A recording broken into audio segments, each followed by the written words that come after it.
Breaking news this morning, Tulsi Gabbard's campaign and her lawyers have sent a retraction request to Hillary Clinton for so-called defamatory statements when she accused the Hawaii congresswoman and major in the National Guard of being a Russian asset. Joining me now to break this all down is the person who literally wrote the story on this, Julia Manchester, the Hill's very own. Julia, tell us what's going on here. It happened this morning. Right. So we got this statement from the Gabbard campaign that included the letter that was sent to Hillary Clinton's team from Tulsi Gabbard's lawyers, essentially demanding a retraction, accusing her of defamation, and saying she verbally retract the story as well as send out a tweet and submit that or send that tweet to a number of outlets. I reached out to the Clinton team about this.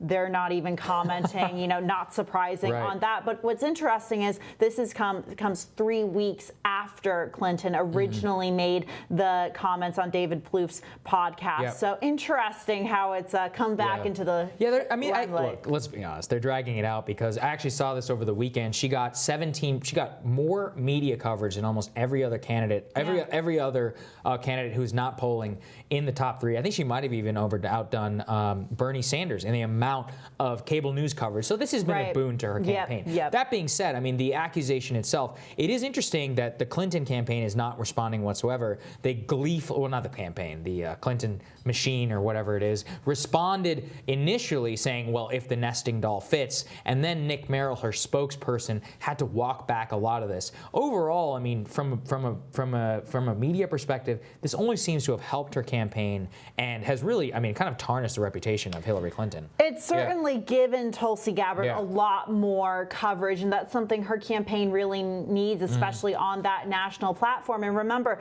Tulsi Gabbard is really trying to qualify for these debates so she can get that message out more. So this is only part of a way for her to really get her name out more. And she's also positioning herself as someone who's anti-establishment. And Hillary Clinton very much opened the door for that attack when she went after Tulsi Gabbard. So Tulsi Gabbard's very much capitalizing on that. Ridiculously unself-aware. So tell us where she stands in the debate.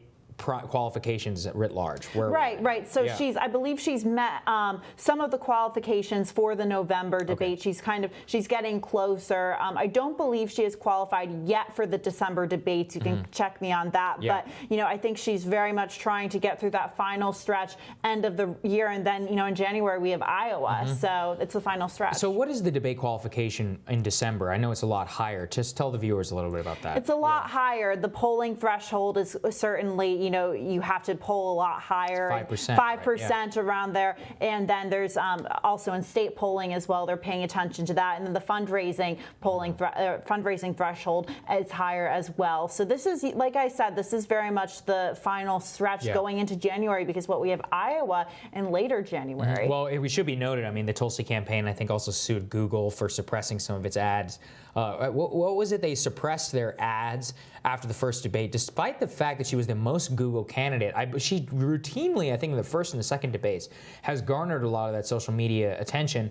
And it's been interesting, I guess, to see kind of the media grapple with her staying power. I mean, she generally sits around that 3% range nationally, but if you go to New Hampshire, Iowa, I mean, every once in a while she'll pop up there into the 5 or 6% chance. What do you think that means? Yeah, I think it's really interesting that candidates like her, as well as Andrew Yang, have very much been able to hold on to this staying power. Andrew Yang has qualified for a number of these debates, and he's continuing to soar. I mean, he just released an ad campaign in Iowa, so it shows that his campaign is really, his campaign is starting to really invest in that. So I think it's almost like a pleasant surprise to a lot of these people, their bases and people watching them, to see how well they've been done or how long they've stayed in the race. However, I think the true test will be after Iowa and New Hampshire, when they see really how well they do. An interesting dynamic we've been tracking here very closely is the 15% threshold that you need to reach in an Iowa precinct. Basically, if you don't reach the 15%, then your voters are kind of free to go wherever they would like to go. That kind of really